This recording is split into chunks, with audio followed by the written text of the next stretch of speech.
All right, this story is reshaping the hemisphere. The United States executed one of the largest special operations missions in modern history, capturing Nicolás Maduro and his wife in a nighttime raid that involved more than 100 aircraft, cyber teams knocking out power grids, naval staging offshore, and a Delta Force breach on a compound the U.S. had rehearsed for months.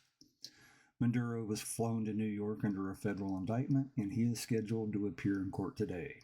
A man who ruled a nation by decree will walk into an American courtroom like any other defendant, charged with narcoterrorism and trafficking poison into the United States.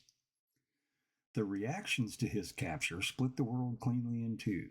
Governments across Latin America condemned the operation as a violation of sovereignty, demanded U.S. intervention, and warned of dangerous precedent. But the people, especially Venezuelans inside the country and across the diaspora, celebrated. They waved flags, lit fireworks, and called it liberation. When presidents denounce and citizens cheer, you learn exactly who has been protected and who was being punished. In Iran, the protests have entered their seventh day, spreading across more than 20 provinces. At least a dozen people have been killed, the internet has been throttled, security forces are firing live rounds into crowds. Reports suggest Khomeini has a contingency plan to flee to Russia if the unrest spirals. The United States has warned Iran against killing protesters, turning a domestic uprising into a geopolitical pressure point. And back home, Minnesota is facing a political collision. That viral video showing empty daycare centers receiving public funds triggered a federal freeze on child care payments. The state insists the centers were operating normally during inspections, but it also admits dozens of open fraud investigations.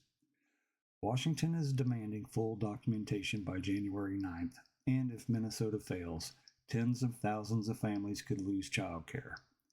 This isn't a licensing dispute, it's a crisis of trust between a state government and the people it serves. And finally, Marco Rubio is experiencing a surge in national attention. For years, he was the Senate's most aggressive voice on Venezuela, and when Maduro fell, Rubio's long-standing warnings were validated overnight. His profile has shifted from foreign policy hawk to hemispheric strategist, and his political stock is rising accordingly.